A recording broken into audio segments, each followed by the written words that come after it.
This video is for students who would like to have a more in-depth look at how English verb tenses work and how they relate to Greek verb tenses.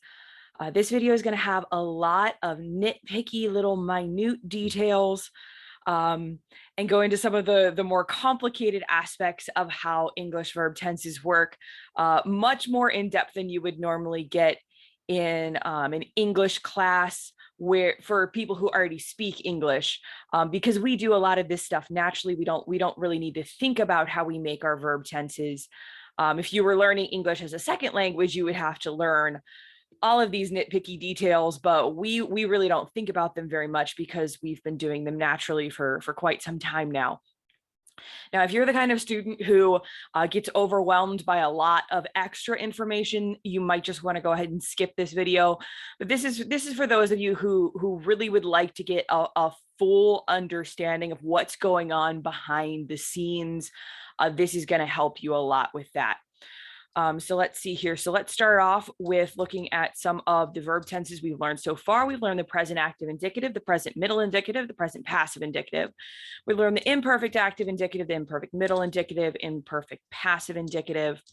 I'm going to throw some on here that you haven't learned yet, because that's gonna give you a chance to sort of do some comparison and some contrast. Because just having the present and the imperfect is a very small look at language, and it's getting to see a little bit more is actually going to help you understand what's going on better.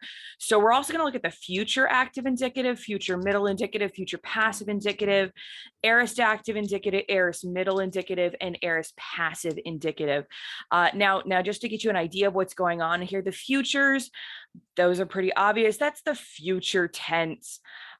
Future active, active doing the same thing as we've seen before. Active tense, the subject is doing the action. Middle tense, or sorry, middle mood, middle voice, there we go. The middle voice, the subject is acting on himself or for himself. Future passive, passive voices are always that the subject is being acted on. Now, aorist tenses are quite a bit different. This is a simple past tense. This would be like, I ate for myself. I was eaten, that kind of a thing, which again, you don't, at this point, don't worry about how to form those in Greek, but we want to be able to sort of do some comparisons of what's going on.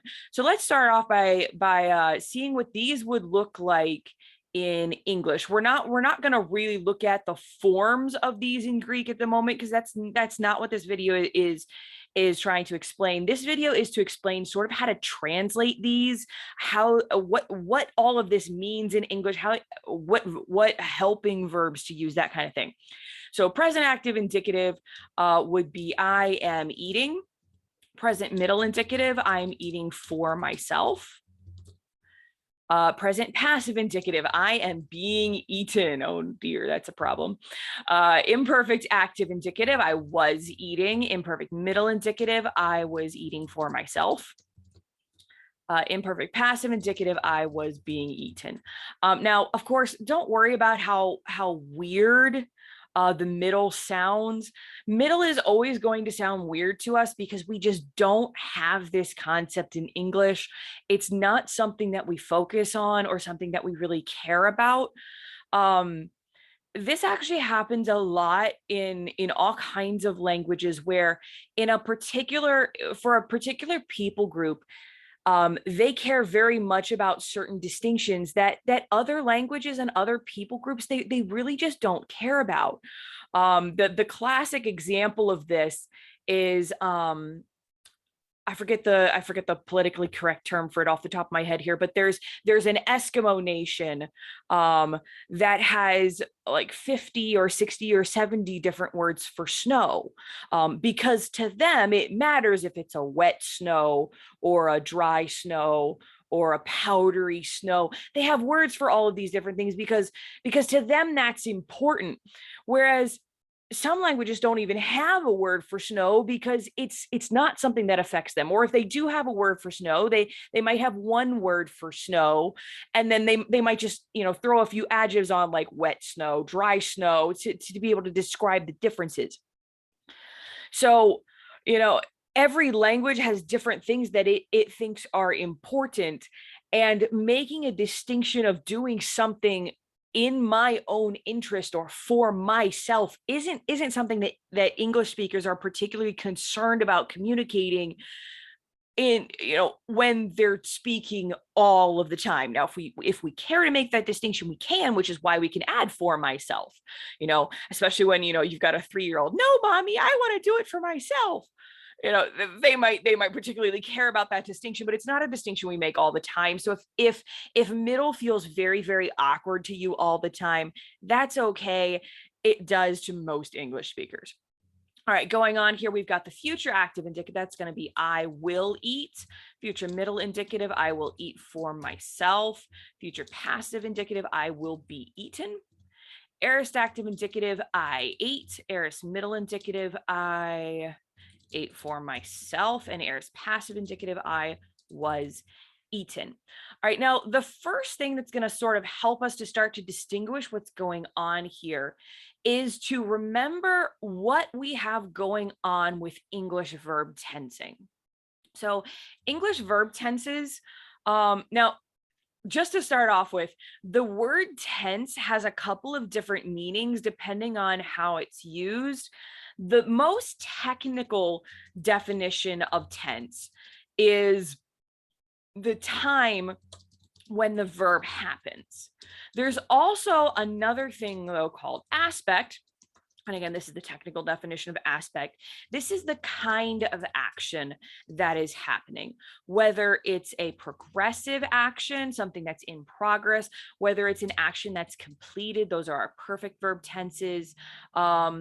Maybe it's completed, but it was in progress. We can have that kind of aspect. English, we also just have a simple aspect, which just means we're not specifying if it was in progress or if it was completed or whatever. We're just stating that this action either took place or will take place or whatever. We don't care about if it was in progress or completed. Now, other languages have other aspects as well, but we're just going to focus on these for the moment. Now, most people, when they use the word tense, especially in a non-technical sense, this is a combination of both tense and aspect. So when we say the English simple past tense, we're using this sense of the word tense, not the technical sense. So that can just be a little bit helpful to realize. So let's look at the different tenses that we have. In the technical sense, we have past, present, and future. And then for our aspects, we have simple, we have progressive, we have perfect, and we also have a perfect progressive.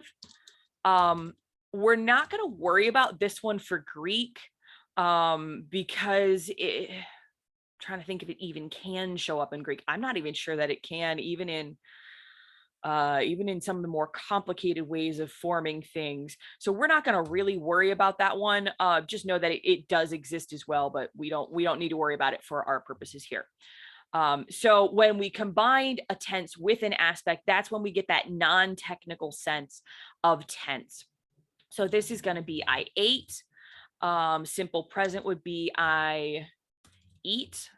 Simple future would be I will eat. Let's see, past progressive would be I was eating.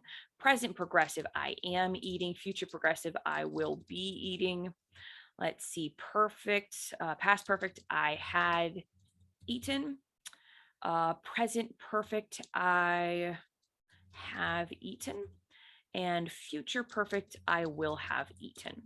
So these 9 forms right here are sort of those are what we would call the 9 verb tenses of English. And again, that's the non-technical sense of the word tense that incorporates both tense and aspect into what's going on. So let's now come up here to our Greek verb tenses and sort of see how this compares. So first off, we're going to add in the aspect here. This is a progressive tense. Actually, all of the presents and all of the imperfects are progressive tenses. But then our future, these are going to be simple tenses. And the aorist as well, these are simple tenses as well. So that can start to give us a feel, okay, simple, we're looking at this line here for equivalence. Okay, progressives, we've got one of these going on. Now they're really, you know what, let's go ahead and add this in. This is a present tense. So this is a present progressive. This is a past tense. So this is a past progressive.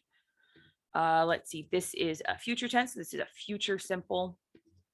And this here is a past tense. So this is a past, simple past tense. Oh, and I forgot to mention all of these down here. These are all actives. In a few minutes, we're going to look at what all the passives would look like for each of these 9 tenses. Again, non-technical sense of the word tense. But for the moment, these down here are all active.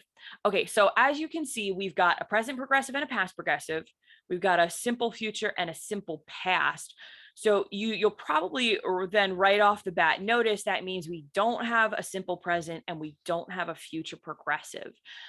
Greek just doesn't have a simple present tense. If it really needs to, you technically can use the aorist tense as your simple present tense. It doesn't happen often, but it definitely does happen that the aorist is used for a simple present tense, because in all actuality in Greek, the aorist tense technically speaking has absolutely nothing to do with tense. Aorist in Greek is just an aspect, not a tense and an aspect. So in all technicality, the aorist tense can be used for both the simple present and the simple past. But really don't worry about that for now. For our purposes for the moment, we're just going to think about that as the simple past. We're not gonna really worry about having a simple present in Greek. And then you'll notice we don't have a future progressive. There is a way of forming that, but it's really obscure. You won't learn that until the end of Greek 2 if you get that far. So don't really worry about that at the moment. All right, now let's sort of start to break down what's going on in these up here. So let's look first at our progressive tenses. We've got we've got the present and we've got the imperfect going on here. Now for progressive tenses in English, you are always going to have a form of the verb be, and you're always going to have an ing. Every single time you have a progressive tense in English, there is always going to be a form of be and there's always going to be an ing. There's always going to be a form of the word be and there's always going to be an ing. Now, if you're looking at this and going, am is a form of be, was is a form of be, we'll get into a little bit more of the nitpicky details on be a little bit later in this video. But if you'll remember back, hopefully you've had to learn this list at some point in time in your English career: am, is, are, was, were, be, being, been. Those are all of the forms of the verb be. Be is the only verb in the English language that has 8 different forms. Other verbs have 3, 4, or 5 forms. Be has 8. Isn't that great fun? So am, is, are, was, were, be, being, been, those are all forms of the verb be. Now you'll notice what we're focusing on here, progressive tenses always have a form of the verb be and always have an ing somewhere. We don't, might not know where it is, but it's always in there somewhere. Now you'll notice there are no ings in any of these simple tenses down here. Now we do find a couple of forms of the verb be. That's for something else though, so don't worry about that at the moment. What we're focused on at the moment is that we have, for progressive tenses, we have some form of the verb be and we have ing. Those are always going to be there for progressive tenses. All right, now let's start to look at what makes a middle. Now, middles are so easy. Middles always are going to have this lovely little for myself, for yourself, for himself, for herself. That's going to be the only difference between the active and the middle, is adding the for blank self. That's all that we need to worry about. Easy other than that. The actives are sort of your default form. So there's nothing I can really point out and say, oh, look here, this is what makes it active. Active is just by nature of the fact that you have a verb, you're going to assume it's active unless this happens. So if it's a passive, you are going to have a form of be, and you're going to have what is called the past participle form of the verb. You know what? I'm actually going to come down here and sort of write this out for us. A progressive is going to have a form of be, and you're going to have an ing form. An ing form is called the present participle form of the verb. Then when we have a passive, now again, progressive is an aspect. Passive is a voice. So these are two totally different things. You can have a verb that is both progressive and passive. You can have a verb that's progressive but not passive. You can have a verb that's passive but not progressive. These are two different things going on here. Because remember, aspect is a form of, or a part of what we non-specifically call tense, whereas voice is something else. Tense, voice, mood, it's a totally unrelated thing, but it shows up as part of the verb. So we need to look at it here. So passive voice is be plus, I'm going to say, an N form of the verb, though we're going to see in a little bit, very few past participles actually have N on them, but that's sort of the easiest way to describe it, because most of them have an ED form, which is the exact same as the past form, but this is actually technically the past participle form of the verb. Now notice, this is the past participle, this is the present participle. Who decided to name these a present participle and a past participle? I'm sorry that is the name that we have to work with, but that is just the name that somebody gave it, and that's what everybody calls it. So we have to call it that, even though I absolutely hate calling it by that name, because it is the most confusing name I've ever heard of for anything ever in linguistics, but that's what it is. So again, passive voice, we have a form of be, and we have the en form, or the past participle form of the verb. Again, we've got a passive, so we've got a be, we've got an en. We've got a passive, so we've got a form of be. Oops, that one didn't catch. And we've got the past participle form of the verb. Now, if you'll notice, we have several different forms of be. Now, I could have highlighted this ing in orange as well, but I didn't want to get rid of the ing that shows it's progressive. This is a form of be. Am is always where be, being, been. So we've got being, we've got being, we've got be, and we've got was. You don't really need to worry about what form of be is being used, because as a native English speaker, you're going to form that correctly naturally. So don't really worry about, oh no, am I supposed to be using being or be here? Use which one sounds right and you'll be right. Now, what you do have to worry about is it am or is it was? We're going to see that in a minute. So let's actually look at that now. Let's look at how the actual tense of what's going on affects things here. Now, I'm not going to be able to use colors because this is going to sort of overlap with some things. The tense of the verb is actually going to show up. Now, here I'm using tense technically speaking. Technically speaking, this has nothing to do with aspect, because here is the tense, here is the aspect. So here's I guess the translation, here's the Greek tense and aspect going on there. So if we're looking at just the tense, not the tense and aspect, but just the tense, that is going to show up in the very first word of the verb phrase. Technically, I is not part of the verb phrase. I could get rid of that. And that might actually help us see what we're doing here, but I'm going to leave it in there just for ease at the moment. But the very first helping verb in the phrase is where the tense is going to show up. So here we've got, let's see, we've got a past tense. That's going to show up on this very first helping verb. That's why here we have I am eating and here we have I was eating. The only difference between the imperfect active indicative and the present active indicative, you can see they're both progressive tenses. The difference is that this is a present progressive and this is a past progressive. So the difference is I am eating versus I was eating. The tense always shows up. Let me get this off of orange.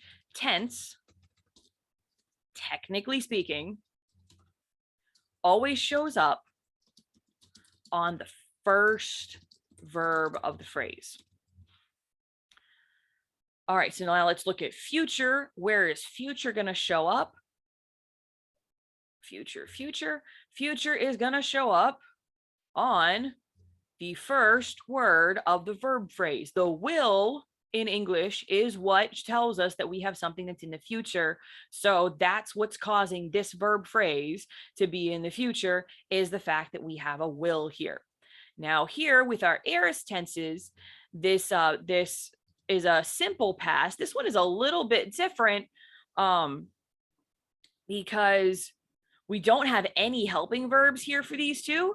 So the very first thing, which is the verb itself, has to be changed into the past form so that we can see that this is in the past.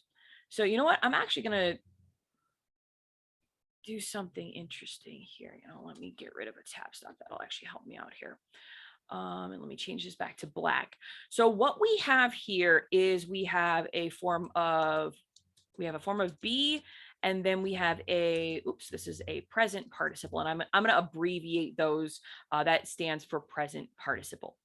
Here we have a form of be, and we have a present participle, and then we have the self form. Here we have a be, we have another form of be in the present participle. And then we have a past participle. Oops, and I'm running out of space. Let me see where I can get us some space back here so we have enough space to fit this all in here.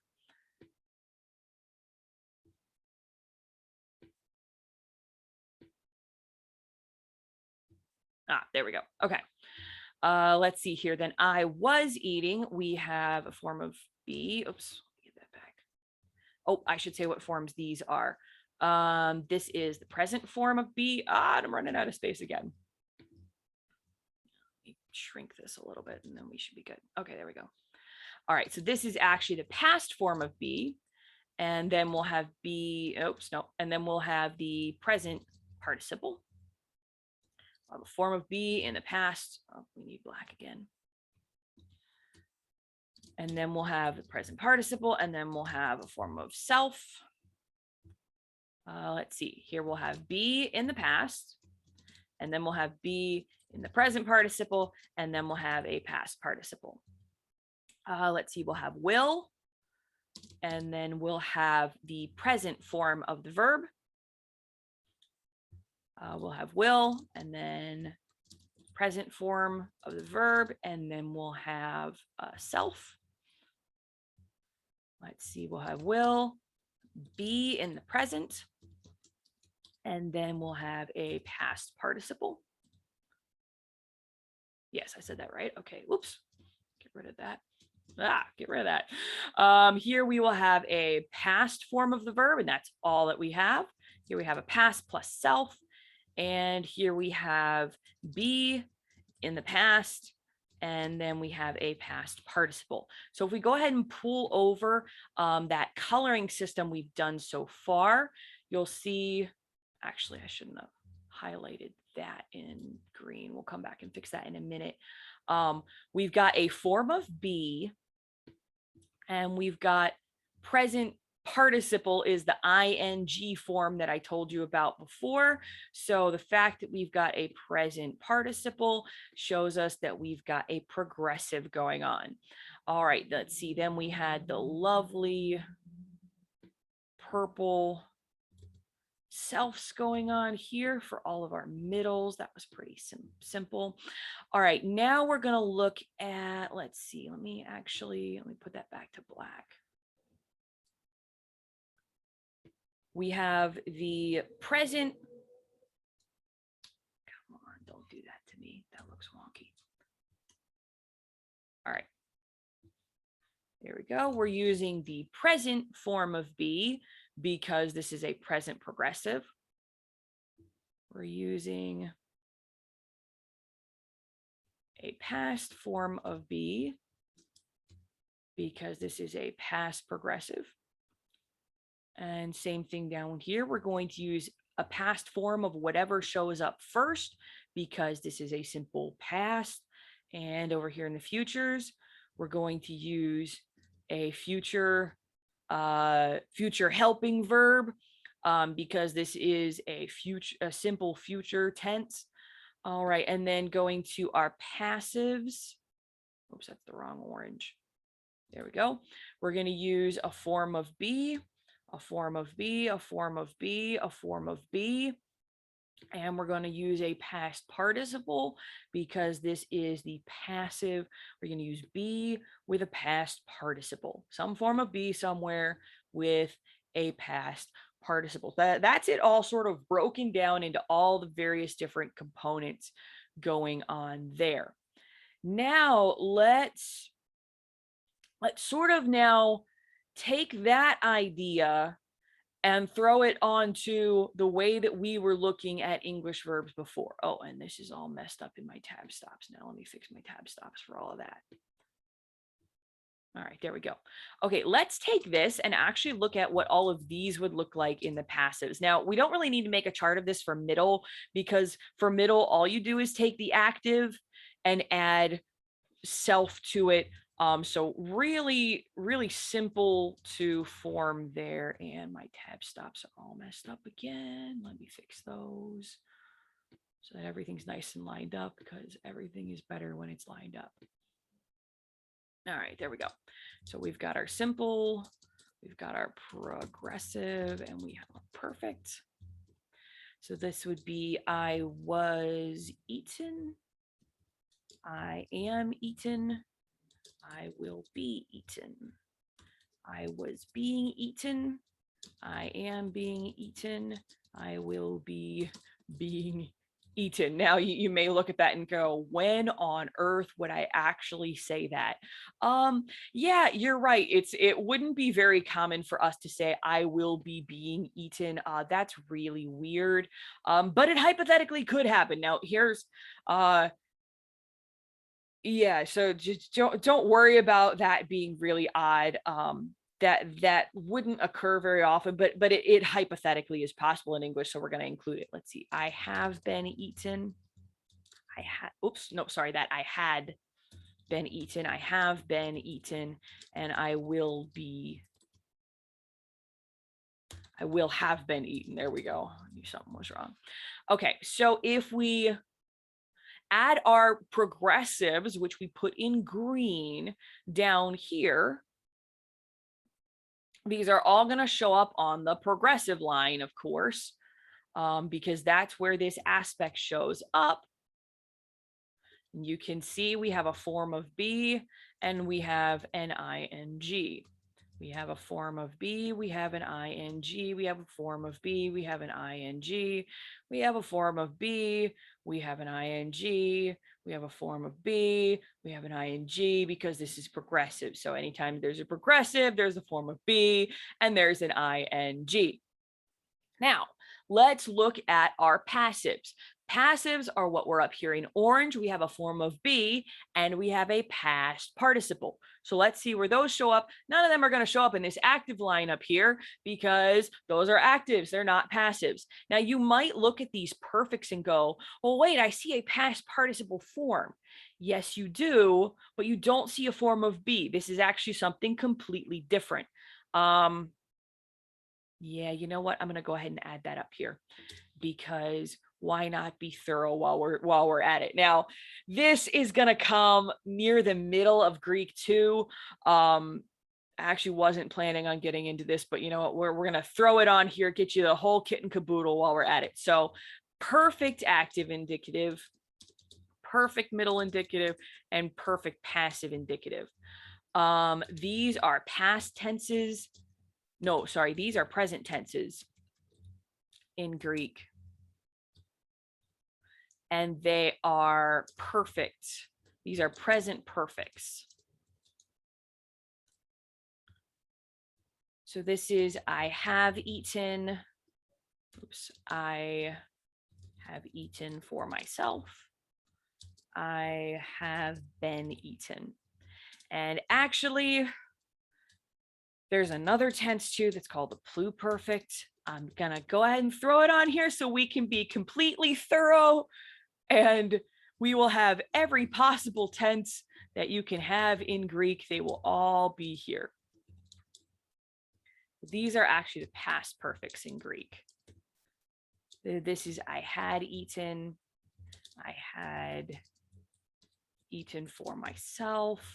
I had been eaten. Now, perfect, we talked about aspect earlier. Progressives are actions that are in progress. Simple, we really don't specify. Perfects are actions that are completed. Now, I'm not going to get into some of the more nitpicky details on that because you're not going to remember that probably by the time you actually learn it. But perfects are a form of have as a helping verb, and then a past participle. So that's why these past participles are showing up here, is because for perfects, we use, a form. Actually, I did the wrong one there. This is the part that's actually here. Because if you'll notice, aspect affects, that's not the right way to say that. Let me say it this way instead. If the aspect is communicated using a helping verb. Now, simple isn't. Simple is communicated by not adding a helping verb for that. It can still have a helping verb, but you'll see the will is not added for it to be simple. Will is added for it to be future. Be down here is not added because it's simple. Be is added because it's future. Be down here is added not because it's simple. Be is added because it's because it's passive. So if your aspect needs to have a helping verb, it will be the first helping verb that shows up. And then the present participle form or the past participle form is going to get applied to the very next verb that shows up in the string of helping verbs.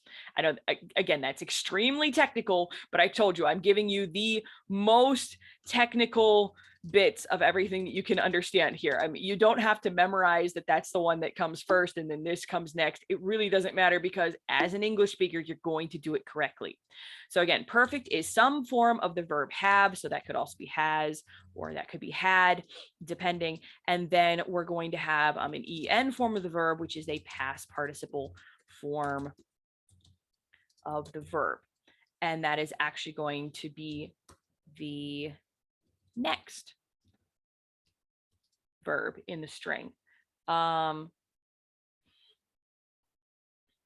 I'm going to actually include this. This is going to be the first helping verb. Again, this is extremely technical information, but this is what it is. So I'm just going to tell you, and you can remember however much of this is actually helpful for you. Passive is, it can be the first if there's no other helping verb there for the aspect. If it's a simple aspect like this one here and there's no other helping verb, then it's gonna go first. But generally speaking, this is going to be the second helping verb. That's actually a bad example. Here we have the progressive one comes first, and then we have the one for passive. We have the progressive one come first, and then we find the one for passive. Now, again, there's all kinds of exceptions, like will gets one just for being the verb tense. And this one here, it comes first because there isn't one for it being a progressive tense, but just generally speaking, the be for the passive tense is going to be the second helping verb in the string. So now let's go ahead and see where our where that shows up here. we have a form of be, and we have a past participle form of the verb. Now, if you'll notice, we actually have two past participles here. Let's go ahead and sort of work that out over here. We have a form of have, which is in the present, and then we have a past participle. We have a form of have, which is in the present, and then we have a past participle, and then we have a form of self. Here we have a form of have, in the present. Let's get that back into black. And then we have let's get that back into black. There we go. Then we have a form of be that is a past participle. And then we have a past participle. Oh, come on. We will make this fit. We will. There we go. All right. Let's see. Here we have a form of have, which is in the past. And then we have a past participle. Here we have in the past and a past participle, and then a self. Here we have a form of have in the past. And we have a past, then we have be in the past participle. And then we have a past participle. Oh, we forgot to look at our tensing here. So again, tense always affects whatever the first verb in the phrase is. That's where it's going to show up, is going to be on whatever is the first verb in the string. The first verb in the string is going to get changed to reflect the tense, again, technical sense of the word tense there, of the verb. All right, let's see. We have perfects, which we're doing in blue. These have a form of have, and they also have a past participle.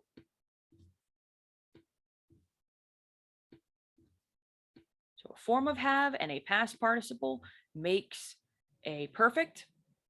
And then for our passives, a form of be plus a past participle makes our passives. Now, only thing we haven't color coded yet is our lovely little selves for our middles. Oops, and I missed catching those over here. This is middle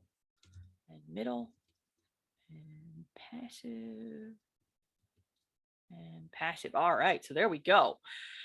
Woo! Now you'll notice there's no future perfect in Greek. There technically is, but it shows up one time in the entirety of the New Testament. So we are not concerned about that. When you see it, you're going to look at it and go, what on earth is going on here? And you're going to look it up in a book and you're going to go, oh, that's what's going on here. It's the one future perfect that shows up in the New Testament. So don't worry about it. All right, so coming back down here. All right, we added all of our progressives in. You know what? Let's go ahead and look at our perfects next then. Since we were just working on those, we have a form of have, and we have a past participle form. Form of have and a past participle. Form of have and a past participle. Form of have and a past participle. Form of have and a past participle. Because perfects have a form of have and a past participle. Oh, that's what I was going to say up here. You'll notice the perfect that is also passive has two past participles, because for the perfect, we need a past participle, and for the passive, we need a past participle. So we have two of them. Ben is in the past participle and Eaton is in the past participle. So yeah, that's a little bit weird, but again,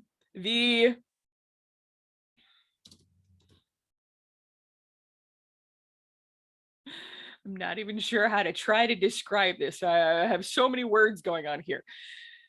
The very first helping verb is going to be the helping verb that shows what the aspect is. It's going to be inflected or changed to reflect what the tense is, but what the verb is, whether it's have or whether it's a form of be, All of these here, the haves and the hads, which are forms of had, are for the perfects. All the forms of be are for the progressive. What word you have here, not the form of the word, but what word you have. I'm using have and had as the same word here. I know you don't typically think of it that way in English, but in all other languages you do. It's just different forms of the same word. This is the same word. This is the same word. What word you have here is, it's that word because it's that aspect. The form of the word is the form because of what tense it's in. Okay, so what word we have here is because of the aspect. What word comes next is because of the voice. Here we have this helping verb next because it's passive voice. We don't have an be here because it's not passive voice. Remember, I said active is sort of the default and middle always follows what active does. We have no additional helping verb here because it's not passive. So the second verb in the string, or the next verb in the string, because again, down here, we don't have that first helping verb. We don't have a form of be or a form of have because these are simple. The lack of a helping verb is going to tell us that it's simple. The next helping verb that we have is because it's passive. No next helping verb here because it's not passive. No next helping verb here because it's not passive. Oh, next helping verb, it's passive. No next helping verb, it's not passive. No next helping verb, it's not passive. It sort of stinks that this is the only example of future that you get to see.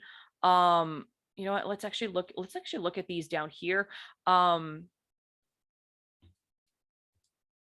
Because Greek doesn't have all of these, so we can't really see these up there looking at the Greek examples, but we've got like 6 different examples down here in English. I will eat, all of future, always in English in future. Anytime you have anything future, you have to have a will as the very first helping verb. It trumps literally every other thing. But once you get past that, you can see the verbs that are for the aspect are the ones that show up first. And then if you have other ones, I haven't highlighted these in orange yet, but then the verb that shows up next is the verb that's there to show that it's passive. We don't have anything show up here next because these aren't passive. All right, then the form that this verb takes, the next verb, whatever it is, the form that the next verb takes is whatever form needs to go with what the aspect. So this verb is in this form because of the aspect. You can see all of them are in ing form because of the aspect. Let's look down here. The next verb in the string is in this form because of the aspect. It is the verb, it is the word that it is based on the voice, but it's the form that it is based on the aspect. That's why they all have an ending in blue. Now this is eaten, but this is been. That's because these are active, so there's no form of be next. This is a form of be next because it's passive. Let's see. Do I want to highlight these? No, I don't. Okay. And again, these don't have anything happening to them. Actually, yeah, I sort of can highlight them. So the next thing that shows up is in the form that it is because there's no what's the word I'm looking for? There's no aspect happening here. So it's the form that it is because it's simple. There's nothing affecting it here. This form right here is actually you can see it's the present form. That's sort of the default in English. If there's nothing changing a verb, it's going to be in the present form, or in all technicality, be here, this technically isn't the present form of be, it's what's called the infinitive form of be. It's the only verb that does that though, so don't worry about it. But if you're wondering why it's not like was or like am or is or are, it's because be is so stinking irregular. It's like always irregular. But again, I'll get to some of the forms of be a little bit later. I don't want to muddy the waters too much at this exact moment. All right, and then here we've got These are the form that they are because they're the very first verb.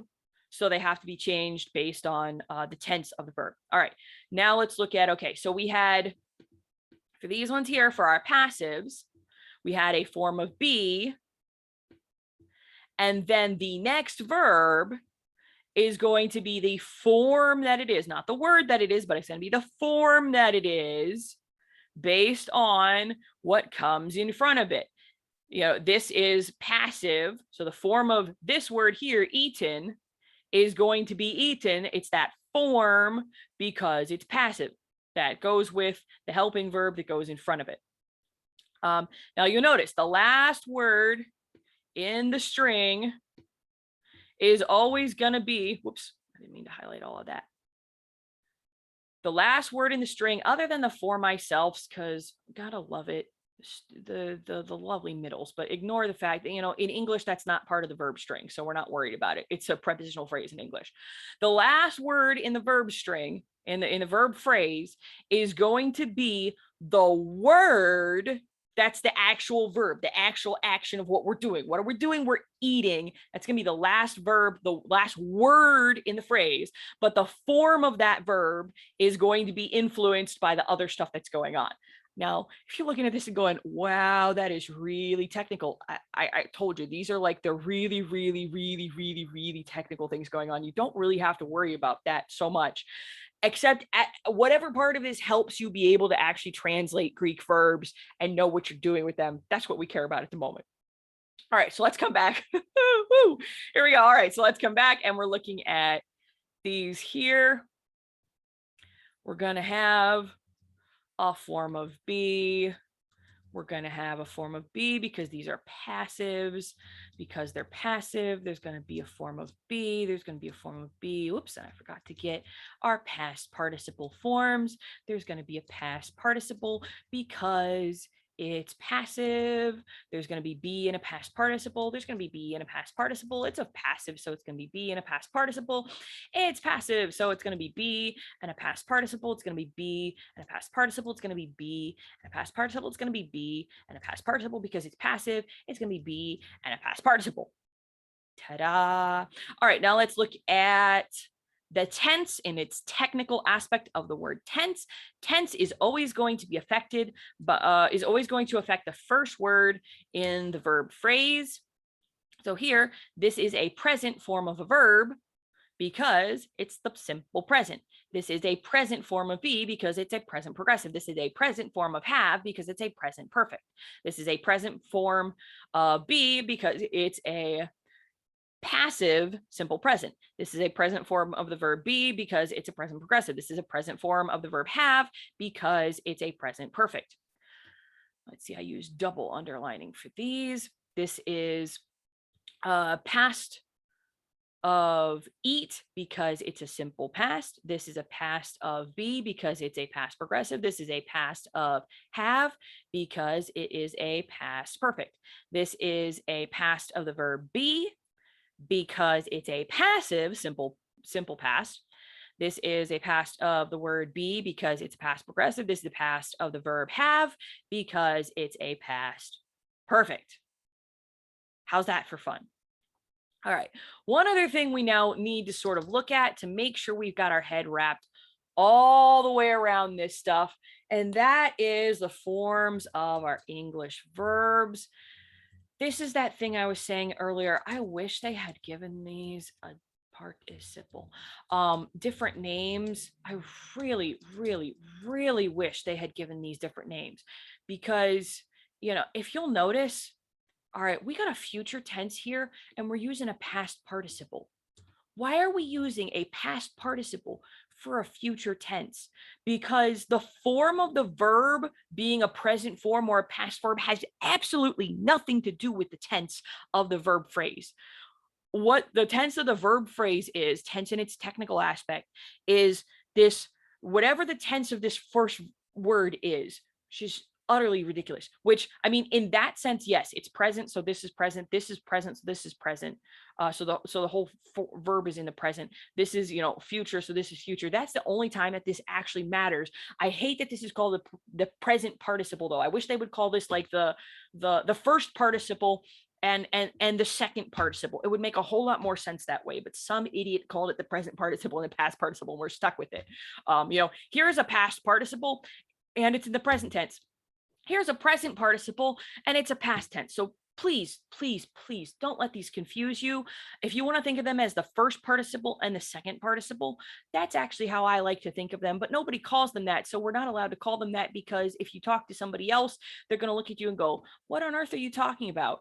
And you're just going to be like, oh, wait, that's that name I came up for myself. So you can't really use that name. I'm sorry, but yeah, there it is. Okay, now most regular everyday words that are like completely and totally generically normal, the present is going to be the form of the verb that you think of. Now it can get an S in the third person singular. So I talk, you talk, they talk, we talk, but he talks. So if I was gonna, make this like our Greek one, here's our present active indicative. I talk, you talk, he talks. We talk, you talk, they talk. So we'll say that there's another form that has an S. Occasionally that's going to be, the only irregularity is like to change the Y to I and add ES, or you'll get the occasional add ES if it ends in S, or if it ends in that, those other like CH or TH or Z or X, like those get the ES forms. Those are the only irregularities. Other, like everything else is perfectly normal. There's no weird forms except for B. B is going to be really, really weird, but I'll show that to you once we sort of get the regular stuff down. So talk, talking, let's see, past is going to be talked, and the past participle is going to be talked. Now, these are the regular ones. You'll notice that this form is the exact same as this form. That actually happens far more commonly than it doesn't with pretty much all the verbs that aren't common. This is what's going to happen, unfortunately. And this is the thing in language that's really weird. The verbs that get used the most frequently in a language are the words that are going to be the most irregular. My favorite thing about French, and that is complete sarcasm, this is my least favorite thing about French.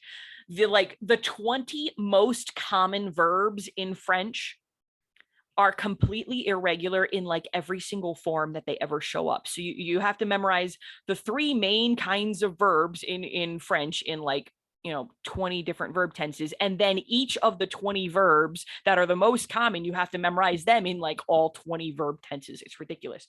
But all that to say, your really, really common verbs are going to be some of your more irregular ones. The ones that are used less frequently are actually going to be the ones that are regular, which is thankfully nice, since you don't then have to memorize them. Let's see. Let's go for one that's sort of irregular. Sing. Sing is one of my favorite ones because you can actually see what's going on. So sing or sings, singing, sang, and sung shows up with 4 different forms. Now you'll have some where the past tense is actually the exact same as the present. Why is it that way? Because that's just what English ended up doing. So if we were going to take this and put it up here, let's see. Yesterday I cut, today I cut, tomorrow I will cut. Why is today I cut and yesterday I cut the exact same? It's just what it does. But I was cutting, I am cutting, I will be cutting. There we can see a difference. But I had cut, I have cut, and I will have cut. We can see all the difference of the tensing in there because we've got all the helping verbs going on. So it doesn't really concern us that these are different or that these are the same, because it same with talked, I had talked, and I will have talked, and yesterday I talked. Like it doesn't really make a difference to us.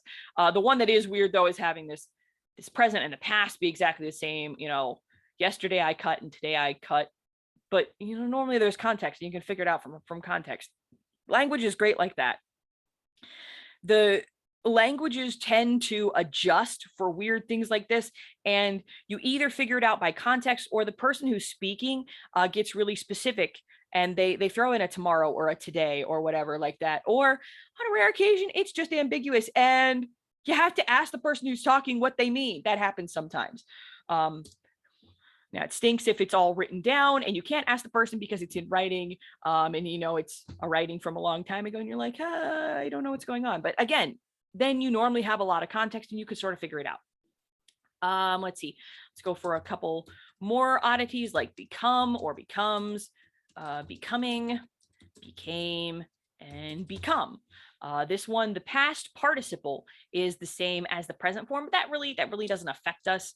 Doesn't really bother us very much. Run is a little bit like that, where it's going to be the same. There's tons and tons of irregularities of these.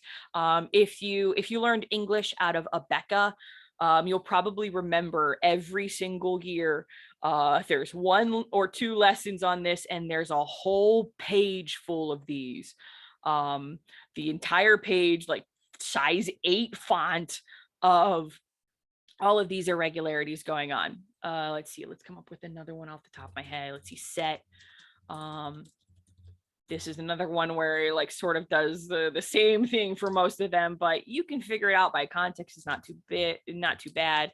Ring, this is going to be like sing. Of course, you've got some of the weird ones like swim. And you know, you never are sure if it's have swam or have swum. It actually is swum, and it feels really weird. Oh, here's a really irregular one. We do have a few. I'm gonna actually put that in there so that you can see what's going on. Which are completely and totally irregular, and you're like, where on earth did went come from? It happens sometimes. I'm trying to think. There's a couple other irregular ones like that. Do, which has does, which looks normal. It just is pronounced funny. Doing, did, and have done. Trying to think. You know, let's go ahead and look at have. So we have with a third person singular form of has, having, had, and had. So I'm actually, real quick, I'm going to take this and let you see what would happen if the verb was have, such as I have a sister or I'm having a party. Now, have is a little bit irregular because we're not going to use have in the progressive aspect unless we're using it as a behavior, as an actual action. We're never going to say I am having 5 sisters. That's just weird. We don't do that. We wouldn't say I am having a book, but we might say I'm having a party, or I'm having a ball, or I'm having a blast, or oh, I'm having a cow. When it's sort of like a behavior or an actual action, then we can put it in the progressive tenses. So let's see.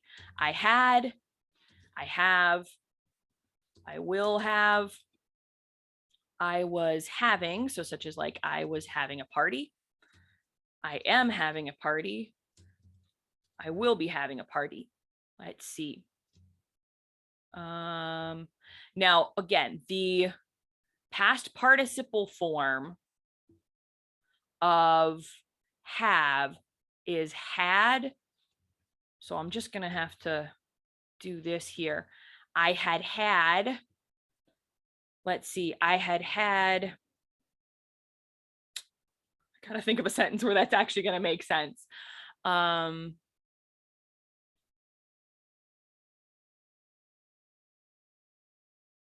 I had already had a Pepsi when I was offered a Coke. There you go. I have had 1 Pepsi today. I will have had. By the time you get here, I will have had a Pepsi. There you go. I know it's a really, really, weird example, but it's the best I could come up with off the top of my head here. All right, now if we put these in the passives, this is going to start to get a little weird. What I wanted to show you there is, though, like you can have I had, or I have had, or I will have had. It does get a little weird here. I was had. That's going to be really weird. But if you use had as in like I was beaten, like you've been had, I was had, like I was beaten, or yeah, that's pretty much the only way we would really say that. I am had. Normally we would say, like, if you mean like the book was owned, you would say owned instead of had. I will be had. I was being had. These you can do this. It's just I had been had. I'd been had. Again, you can do that if you're talking about like being beaten at something. The party had been had, that's not gonna, I had a ball. That's always going to be a ball had been had by me. You're not really gonna see this. So the passives are almost never going to show up with have. So we don't really have to worry about this like had been had thing going on. But you do notice with the perfects going on, had or have had, that actually does show up a good bit. All right, now let's look at the verb be. Be is very, very, very strange because there are 8 forms of the verb be. So we actually have 3 of them show up right here in the present. We have is, we have am. Actually, I should have put am first. Am and is and are. We have being. We have was and were. This is the only verb in English that has more than one past form, the only one. And we have been. Now you'll notice this is also the only verb in English where the infinitive form of the verb is different from the present form. Now, if English is the only language you have ever learned, you're probably going, what on earth is the infinitive form? The infinitive form is the form that you use when you're making an infinitive, which in English is the exact same as the form that you use for the present, with the exception of the verb be. Now you might be thinking, well, why then are you giving me a whole different name for this? Because in a lot of other languages, these 2 forms are going to be completely different forms of verbs. So we're sort of borrowing their word for this because we don't really have a name for it because it doesn't really show up in English, except, as I said, in the form of the verb be, it does show up. So we're going to borrow the name for it.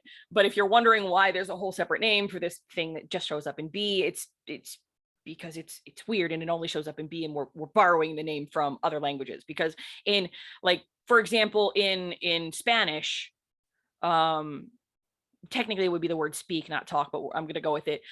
This would be the word hablar, and this would be hablo for I. I speak is hablo, but to speak is hablar. They're actually different forms of the verb. So there actually are different forms of the infinitive form and the present form. But again, in English, they're almost always the same, except be shows up here. Am, is, and are. Now here is where our sort of Greek verb tense chart is going to help us. I am, you are, he is. Let's see, we are, you are, and they are. Now, if we actually go into Old English, or technically Middle English, this is actually going to make a lot more sense. And if you use King James English, this will really help you understand what's going on when you see arts in the Bible and you're like, why all of a sudden are we talking about art where there should be a verb?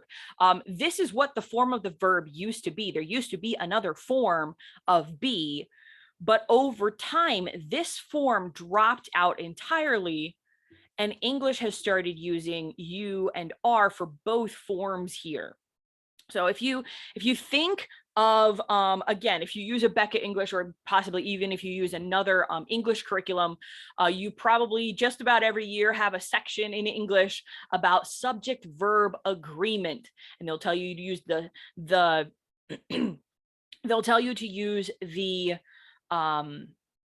singular form of the verb with singular subjects and use the plural form of the verb with plural subjects. But then you're looking at you and you're like, what on earth just happened here? Like, you is singular, but I'm using like a plural form of the verb, and I is singular, but I'm using, well, here we're using this weird thing am.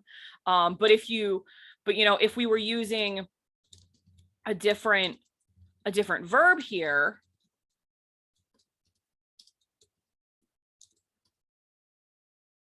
okay, now again, if we pull this into Old English, nope, not you, thou talkest. We pulled into Old English, it's a little bit easier to see though. By the time Middle English came around or King James English came around, like, I'm guessing at some point in time, there was some ending here, but it's since dropped out and we don't have that form anymore. And like I said, we got rid of this form as well, and we borrowed this form over here. So really, when your teacher is telling you to worry about subject verb agreement, the only part they care about is the third person singular, because in English, this is actually a plural form, even when we're just talking about one of you.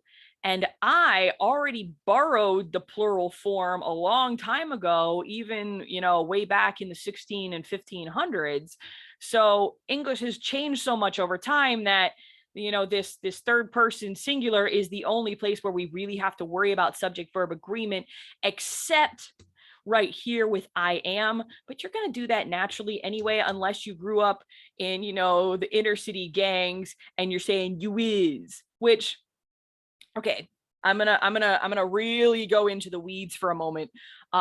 Technically, very technically speaking, you is can be proper grammar and I is can be proper grammar, but not in standard American English, which is what you learn in school.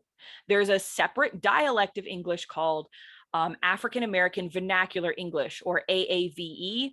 A non-politically correct term for it, so what some people used to call it is Ebonics, or a not politically correct term would be sort of like Black English or Hood English, that kind of idea. To like, yo man, how you is, or that kind of a thing, or I's doing good, man, like that kind of a thing. Very, very non-standard English. It's its own dialect. It actually has African American Vernacular English actually does have rules of how you can use those things, and I think I actually just broke one of them, but I'm not an expert at AAVE. But there are particular rules about how you can use that, so I'm totally not talking about that right now. But assuming you natively speak standard American English, you're going to use am properly in the right spot. So but technically speaking, we do have to make am agree. Other than that, when we're talking about subject verb agreement, the only thing we care about is the third person singular, because that's the only place where it's different in English. And that's what I was talking about here with talk or talks, sing or sings, cut or cuts, become or becomes. That all is the third person singular form there. Goes or does or has. Those are all third person singular forms. So coming back to our form of be, which we don't need multiples of these going on now since I already fooled with those. We have am, we have are, and we have is. Again, don't forget, this is because we borrowed the plural form over here. So these are these three forms of the verb be. Now let's look at was and were, which would be, we're just going to say past here. I was, you were, he was, we were, you were, they were. Now, this is the one single solitary exception to two different things. This is the only verb in all of English that has two different forms for the past form. You can see all the other ones just have one, and some of them it's even like the same as the present form, and this is like totally and completely different. This is the only time that there are two forms for a past verb, and this is the only time ever where, well, okay, like up here we had am. This is the only time that besides am, that we've got a different form for I. Because remember, like before, it was like I talk and like we talk. It was like the exact same as everything else. But here we have a different form for was, for I was, than for you were. What probably is going on here, what happens in most languages when something is so irregular like this, what happens was at some point in time in the past, there were actually different forms here. And just over time, some of them merged and melded together because people started speaking the language like quote unquote incorrectly. And then everyone started doing that, and it just became the correct thing to do because everyone did it. There's your little mini linguistics lesson thrown in the middle of this. Probably about the 15th one I've given you, but hey. All right, so those are the past forms, and then we've got been, which is the past participle. So let's actually try to use some of these in sentences to see what they would look like if we were going to use them. So be, I will be back. Here we have a simple future. And simple futures, if you remember, let's see, simple futures up here. They use the present form of the verb, which normally is going to be this form right here. But I mean, you can see, and here's another little mini linguistics lesson. Anytime you see an asterisk in front of something in linguistics, it means this is incorrect. I know that's totally not what happens when you text. Text an asterisk means I'm correcting things, but in linguistics, it means this is an incorrect way of saying things. Just to give you an example, I will is back, I will am back, I will are back. You're probably listening and going, what is wrong with you? I will being back. I will was back. Like, of course, they all sound awful, and like Microsoft Word is highlighting them and going, this doesn't work. Yeah, I know it doesn't. We need this, the infinitive form here for the simple future. There are other times we can use it. We use it with other helping verbs, which I haven't mentioned at this point. Hopefully you remember the shall, will, should, would, may, might, must, can, could. I can be there on time. There's lots of other things we can do with helping verbs. So anytime you have a helping verb, that's what it's going to be. I want to be there. Now here is where it actually shows up in an infinitive, which again is why it's called the infinitive form, which let's sort of see a few of these with other. Let's go back to talk. I will talk to you. I should talk to you. I can talk to you. I want to talk to you. You can see those pretty much what we would have expected. Now here's where we start to get into these forms here, which are the regular present forms as different from the infinitive forms. You know what? I'm gonna pick a color I haven't used yet. Okay. Just to sort of help us see what we're looking at here. Now we're gonna go to am and is and are. I am a teacher. You are a student. He is a boy. She is a girl. We are people. You are humans. They are tired. There's an adjective I just randomly threw in there. So here you can see the various forms. Oh, I didn't do an it. Let's do an it. It is a dog. So here are all the various forms that we can have. We have a first person singular, second person singular, 3 different third person singulars, just to show you that they're all the same. First person plural, second person plural. Now the only way we would know that is because this is plural. If it was you are a human, then it would be singular. And they are tired, a third person plural. Now again, I can sort of do that down here.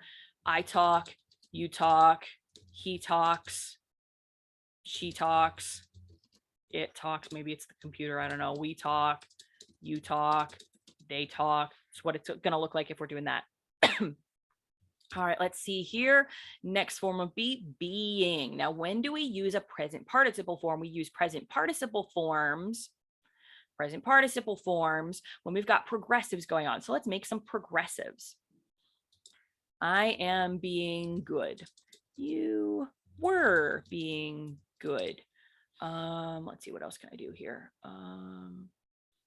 I will be being good. That's a little bit weird.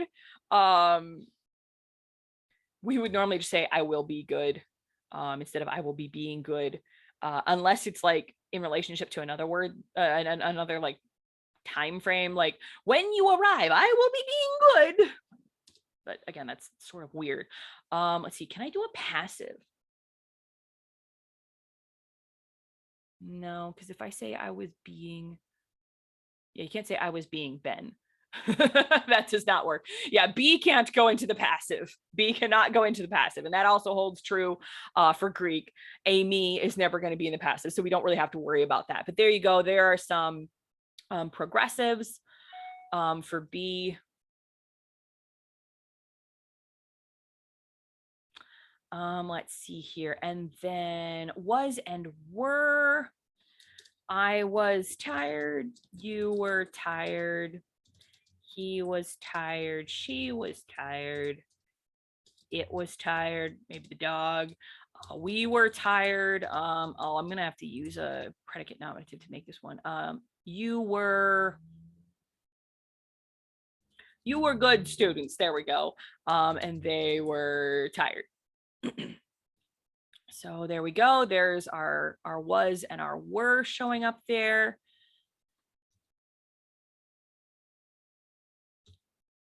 All righty. And then let's see, Ben. See, that's a past participle form. Now, again, we could use past participles for passives, but be never shows up in the passive. Other than as a helping verb, it can show up in the passive as a helping verb. But yeah, so it can show up as a helping verb. So I'll show you a few of those, and then actually as we can have it as a perfect. So let's see, using it as a helping verb. I have been eating. You have been drinking. He had been watering the plants. Don't ask me where that one came from. And then that's with it as a helping verb. And oh, I actually didn't use this as a helping verb here. I was going, you were walking. There it is as a helping verb showing up there. Oh, I didn't do am or is or are as a helping verb either. I am going, you are going, he is going. It can show up as a helping verb as well in this form here. And then let's see. So here it is as a helping verb to make a perfect tense. And then here it is as its own verb in the perfect tense. So I have been good. You have been good. He has been a student. They have been teachers. So there it is as an actual verb all by itself, not helping anything, just being the verb of the sentence.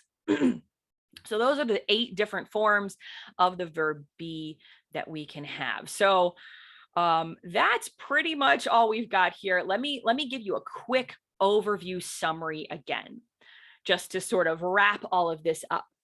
All right, we have tense and we have aspect. When we say tense, normally we, in a non-technical sense, we mean both tense and aspect, but in a technical sense, tense means the time when the verb happens and aspect means the kind of action that is happening.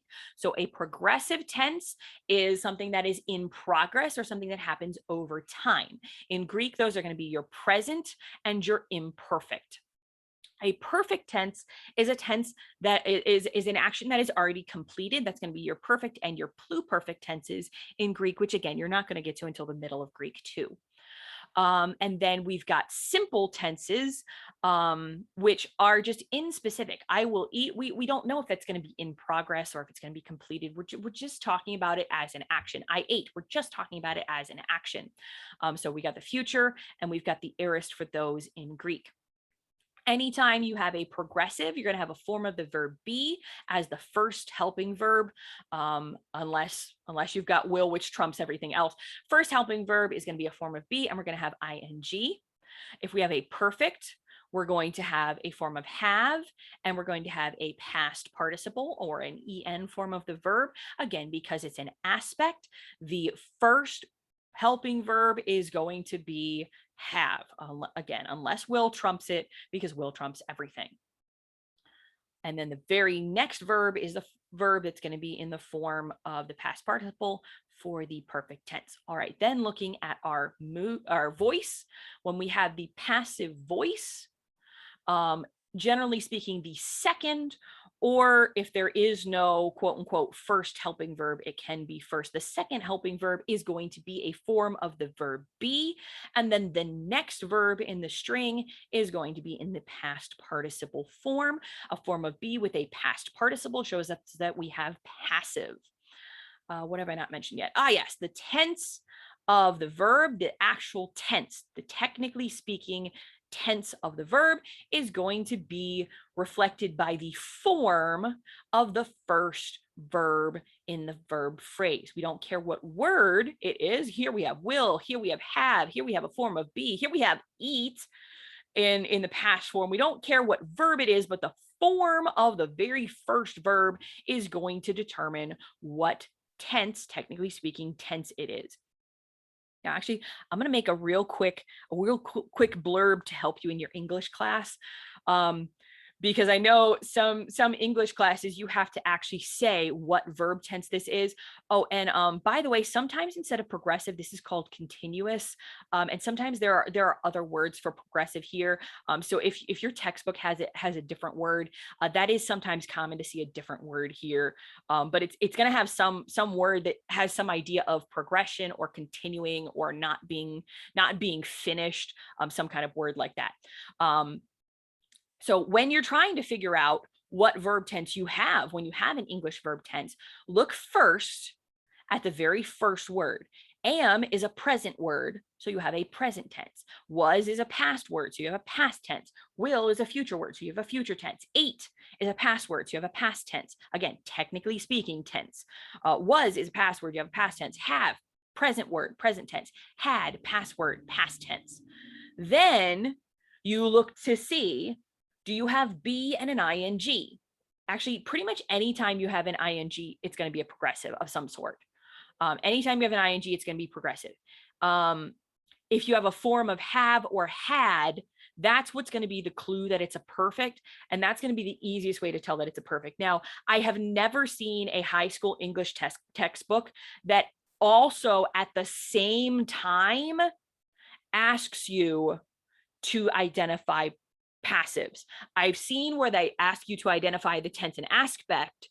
I've seen where they ask you to identify if it's active or passive. I've never seen a high school English textbook ask you to identify the tense, the aspect, and the voice at the same time. So don't really worry about having to do that. But again, if you did, seeing this long string and seeing, this original helping verb that tells you the aspect, and then another helping verb that tells you the voice, and then the regular verb, that would be your clue there. Now you can have perfect progressives. I don't know if you have those.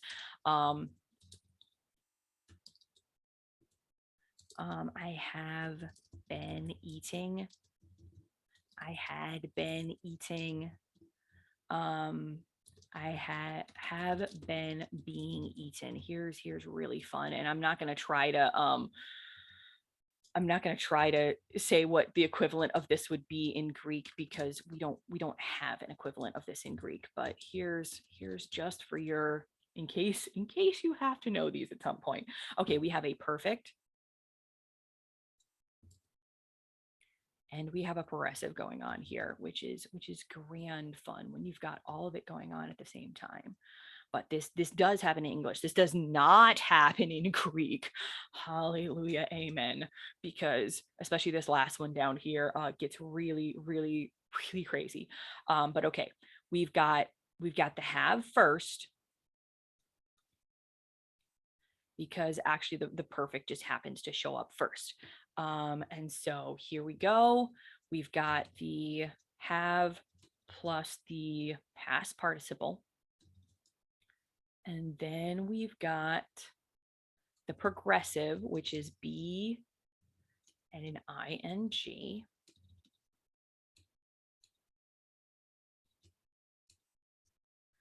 And then if we're also throwing in that it's passive, we have another form of be and we have another past participle. So this is like the absolute most complicated this can ever get. Again, if this is like way too much, let's go ahead and mark them for our tense. I could say I had been being eaten as well. That's a really, really weird thing to do, but I could do that. But there you go. Let's see, have in the present plus